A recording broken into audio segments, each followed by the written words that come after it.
بسم الله الرحمن الرحیم. الحمد لله والصلاة والسلام على رسول الله. اما بعد، السلام علیکم و رحمت الله و برکاته.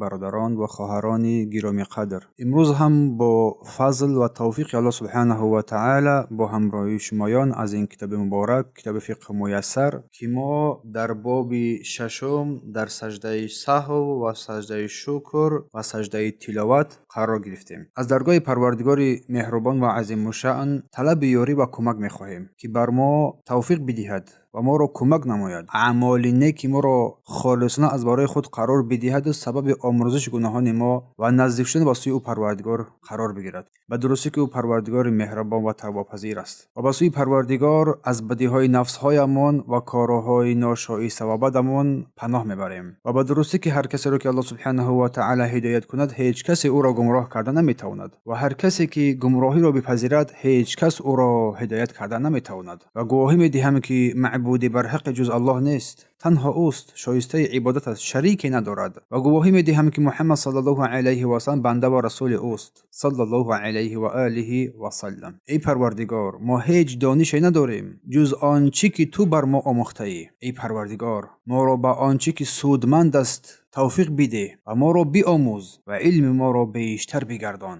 اما بعد، الباب السادس، باب ششم، فی السجود سهوی و تلاوت و شکر. باب در بیان شناسایی در باب سجود سهو، سجده سهو و سجده تلاوت و سجده شکر. المسألة الأولى، مسألة أول، والمراد به، إن المراد بر إن سجدها السجود المطلوب في آخر الصلاة جبرا لنقص فيها. مراد از سجده سهو و سبب های آن که از بنده طلب کرده می شود در آخر نماز، به خاطر جبران کردن آن ناقصی هایی که در این نماز است، به خاطر جبران کردن آن ناقصی هایی که در این نماز است، یا که زیادتی هایی که می شود یا که شک میکند انسان در آن. پس سجده سهو مشروع است، جایز است، با دلیل قول پیامبر صلی الله علیه و سلم که فرمودند اذا نسی احدکم فلیسجد سجدتین. اگر کسی از شما فراموش کرد در نماز چیزی را، پس دو سجده سهو نماید. روایت مسلم تحت رقم 572 و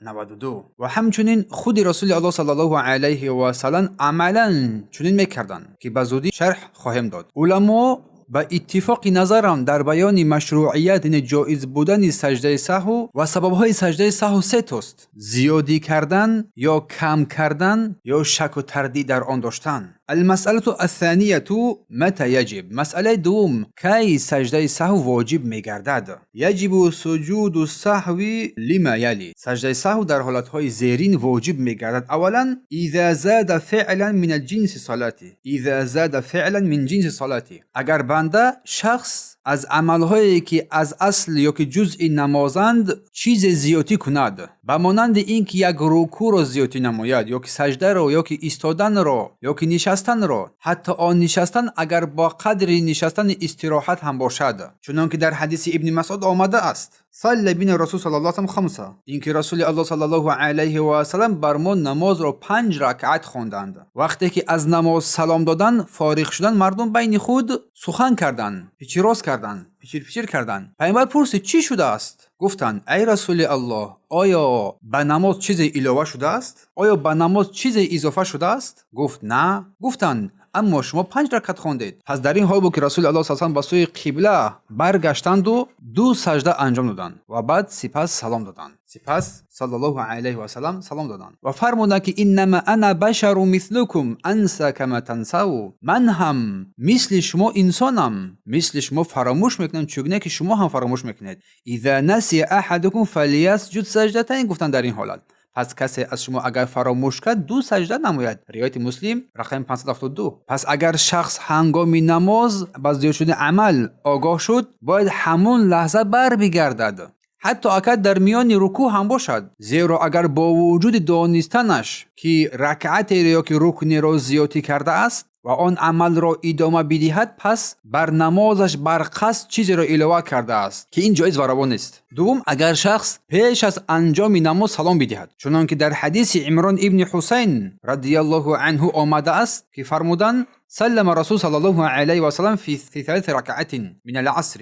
اینکه پیامبر صلی الله علیه و سلم در نماز عصر در سوم رکعت سلام دادند. ثم قام فدخل الحجره، سپس برخاستند و به حجره خود داخل شدند. فقام رجل بسيط یدین، یک مردی که دستانی کوتاه داشتند. فقال، پس گفت اقصرت الصلاه، آیا نماز کوتاه شده است، کم شده است؟ فخرج، سپس پیامبر برآمد از حجره خود. فصل رکعت التي كانت ترکه، پس آن رکعتی که فراموش کرده بود، ترک کرده بود، آن را گذاشت. ثم سپس سلام داد.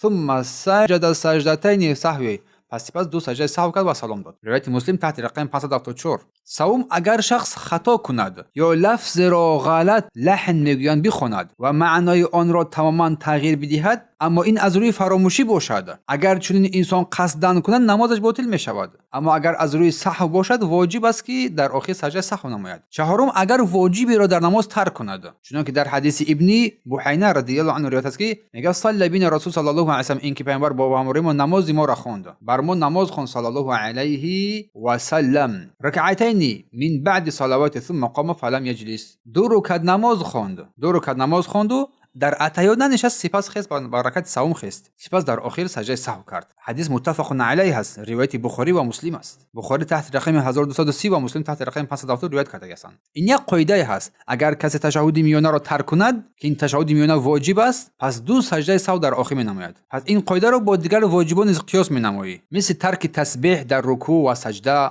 رب اغفر لی بین سجدتین و تکبیره های انتقال و از این جا به اینجا، اگر اینو ترک شوند پس انسان در آخر سجده سهو میکند. بارک الله فیکم. پنجم، اگر در شماره رکعت های نماز شک کند و داند که چند رکعت نخوانده است یا چند رکعت خوانده است، پس در این حالت که هنوز در نماز است، چون حسابیده می شود که قسمی از نماز را با تردید یعنی با شک خوانده است و نیت او سست شده است، برای همین در آخر دو سجده سهو نماید به خاطر جبران این. چنانکه حدیث ابی هریره رضی الله عنه است که فرمود که ان احدکم اذا قام یصلی جاءه شیطان، اگر یکی از شما از برای نماز برخیز، شیطان به نزد وی میآید. فلبس علیه، پس برای این نمازش را تلبیس میکند. لا یدری کم صلاه، در این حالت نمیدونه که چند رکعت نماز خواند. فاذا وجد ذلك احدکم، اگر کسی از شما این را یافت، فلیسجد سجدتین، گفتن که دو رکعت دو سجده میگذارد و هو جالس نهایی که نشسته است. روایت مسلم تحت رقم 389 و بخاری 1231. پس در این حالت دو حالت وجود دارد. اگر شک کند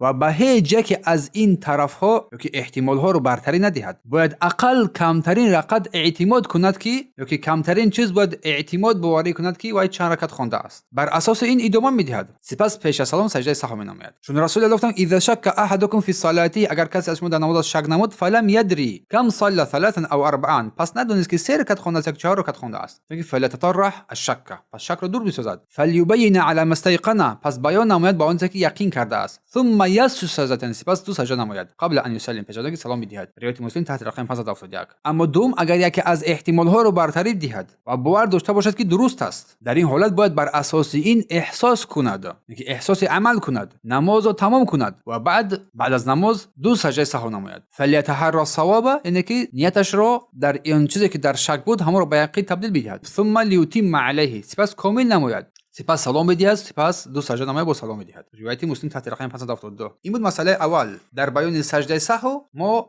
یک رساله کتاب خاص رو تحت رقم سوال و جواب در باب سجده سهو که تمام مسائل بیان کرده است در آنجا مراجعه نمایید، ان شاء الله که پیدا میکنید و از آن یک بهره خیلی کلان میبارک الله فیک. مسئله سوم، متى یسن، مسئله سوم کی سجده سهو سنت است. این حالت بالا واجبات بودند. پس سجده سهو سنت می شود اگر شخص با سبب فراموشی کلمه یا ذکر مشروع را در جای غیر مخصوص بگوید. مثال در حالت رکوع یا سجده قرآن بخواند یا در وقت راست ایستاده تشهد بخواند، به شرطی که همزمان همان ذکرهایی که در آن مکان ها هستند آنها را بگوید. مثلا در رکوع سبحان ربی العظیم گفت، در آنجا بعد سپس تشهد خواند، یک تلاوت قرآن کرد، یک تلاوت قرآن کرد در همونجا قرار داشت، بعد سپس شوکت، سپس همین ذکر رو نگفت. در این حالت سنت است که انسان سجده سهو نماید، سنت است، اما حالت بالایی واجب بودند. و دلیل حدیث پیامبر صلی الله علیه و سلم است که گفتند که اذا نسی احدکم فلیسجد سجدتین، اگر کسی از شما فراموش کرد در داخل نماز چیزی را،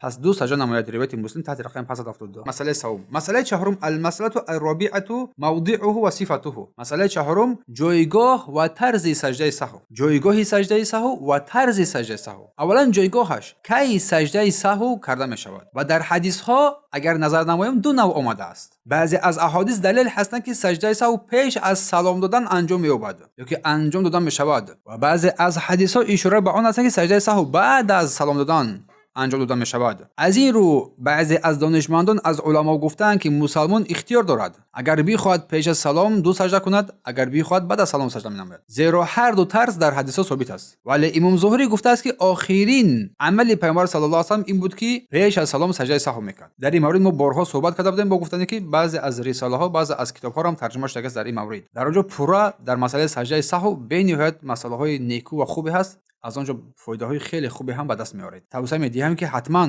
کتاب صفت نماز پیامبر صلی الله علیه و آله که ترجمه کرده هستیم و این در بین سجده سهو اونها رو حتما بخونید. خیلی موضوعات نماز رو از خود میکنید، به نهایت فایده بخش هستند. پس طرز سجده سهو دو سجده مثل سجده عادی در نماز کرده می شود. از برای هر سجده تکبیر میگوید، برای فرو رفتن برای سجده تکبیر میگوید، سپس سلام میدهد. بعضی از علما گفتند اگر سجده سهو پس از سلام باشد، پس از آن باز تشهد میخواند، چون یک در مذهب احناف است. چون در سه حدیث حسن، حدیث های خوب یعنی از رسول الله صلی الله علیه و آله چنین آمده است که حافظ ابن حجر گفته است که با همدیگر جمع شده این حدیث ها حجت شده میتوانند. در فتح الباری مجلد سوم صفحه 119. بارک الله فیکم. این بود خلاصه کوتاه در مسئله سجده سهو از این کتاب فقه میسر. المسأله الخامسه سجود تلاوه. سپس المسأله الخامسه سجود تلاوه، مسئله پنجم در بیان سجده تلاوت، سجده هنگام تلاوت. مشروعیته و حکمه. اولا مشروعیت جایز بودن و حکم آن. بدون برادر و خواهر گرامی که سجده سهو مشروع یعنی جایز است، یعنی مستحب است. وقتی کسی آیت را بخواند که در آن سجده آمده است، باید آن را در آن حالت سجده نماید، یا که هنگامی که آن را میشنود. از ابن عمر رضی الله عنهما روایت است که گفت کان النبی صلی الله علیه و سلم، اینکه پیامبر صلی الله علیه و سلم یقرأ علینا سوره فیها سجده، اینکه رسول الله سوره رو برای ما میخوان که در آن آیت سجده بود، فیسجد و نسجد معه، سجده میکرد و با همراه پیامبر سجده میکردیم. حتی ما یجد احدنا موضعا لجبهته، اینکه کسی از ما چیز موضعی رو در زمین برای گذاشتن پیشانی نمیافت. حدیث متفق علیه بخاری و مسلم است که حدیث رو بخاری تحت رقم 1076 و مسلم 575 روایت کرده است. پس سجده تلاوت سنت است نه واجب. این از قول صحیح و درست‌تر که سجده تلاوت این سنت است. و دلیل آن زید ابن ثابت برای پیامبر صلی الله علیه و سلم سوره النجم را خواندند. سوره نجم را خواندند ولی پیامبر سجده نکرد که این حدیث را بخاری تحت رقم 1073 روایت کرده است.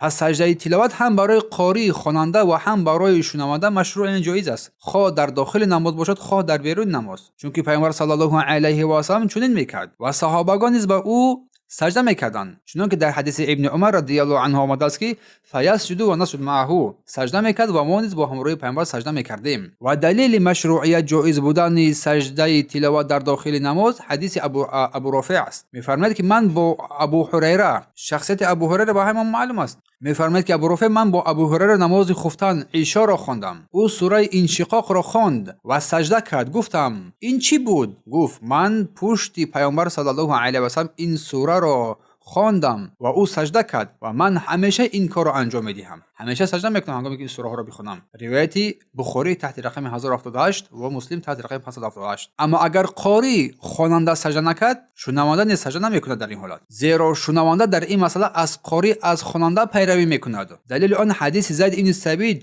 که او هنگامی که خواند پیامبر او سجده نکرد، پیامبر سجده نکرد صلی الله علیه و سلم.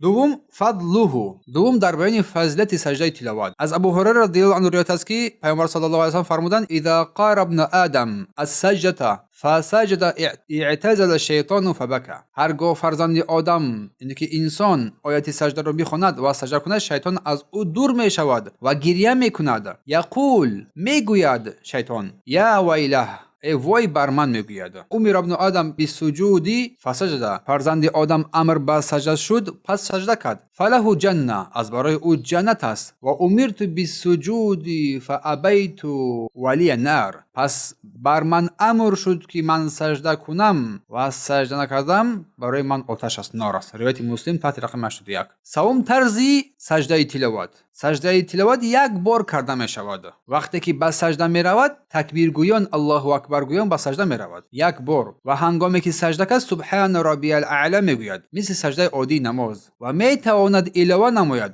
سبحانك اللهم ربنا و بحمدک اللهم اغفر لی. پاک و منزه هستی تو پروردگارا ای رب ما و حمد ستایش تو را میگوییم. اللهم اغفر لی، پروردگار ما را بیامرز. یا میتوند بگوید که سجد وجهی للذی خلقه، سجده کرده چهرم از برای آن پروردگاری که خلق کرد. و شق سمعه و بصره بحوله و قوته، آن کسی که آن را آفرید و گوش و چشمانش را با قدرت تواناییش شد. و این دو در حدیث صحیح روایت ترمذی تحت رقم 585 آمده است که گفتن که حدیث حسن و صحیح است، خوب است و صحیح است. البانی این حدیث را در ترمذی تحت رقم 584 صحیح دانستند. و در قرآن کریم در 15 جای سجده تلاوت آمده است. اولا در آخر سوره اعراف آیت 206، در سوره رعد آیت 15، در سوره نحل آیت 49 50، در سوره اسراء آیت 107 109، در سوره مریم آیت 58، در سوره حج آیت 18، در سوره حج آیت 77، در سوره فرقان آیت 73، در سوره نمل آیت 25 26، در سوره سجده آیت 15، در سوره فصلت آیت 37 38، در سوره نجم آیت 62، در سوره انشقاق آیت 20 21، در سوره علق آیت 19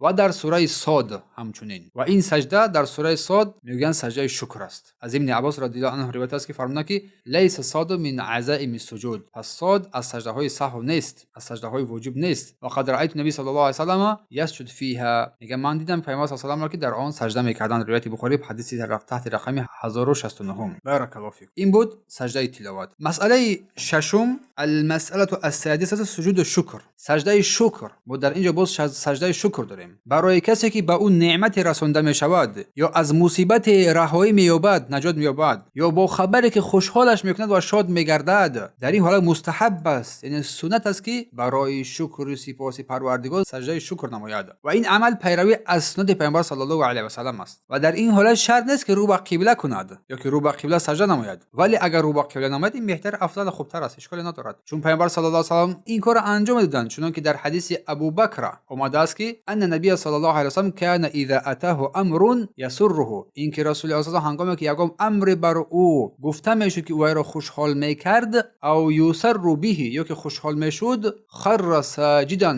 شکر لله تبارک و تعالی، از برای سجده سر فرود می آورد، از برای پروردگار تبارک و تعالی سجده شکر میکرد. این حدیث رو ابی داود تحت رقم 2774 و ترمذی تحت رقم 1578 و ابن ماجه و البانی در اروا در مجلد دوم صفحه 226 حسن دانستن حدیث را. و صحابگان کرام چنین میکردند رضی الله عنهم. و حکم و طرز سجده شکر چنین است، یعنی الله اکبر گویان یک سجده می نماید و در آنجا سبحان ربی الاعلی میگوید. یکم ذکر دیگر را هم انجام بدهد، اشکال هم ندارد. این است برادران و خواهران گرامی موضوعی که ما امروز گفتیم، باب ششم در بیان سجود سهو و سجود تلاوت و سجود شکر بود. پس حکم سجده شکر مثل سجده تلاوت است و صفت کیفیتش مثل همون است، فقط در اینجا یک سجده کردن می شود، طرف قبله هم سر نیست، مثل همون سجده ای که تلاوت بود کردن می شود. بارک الله فیکم.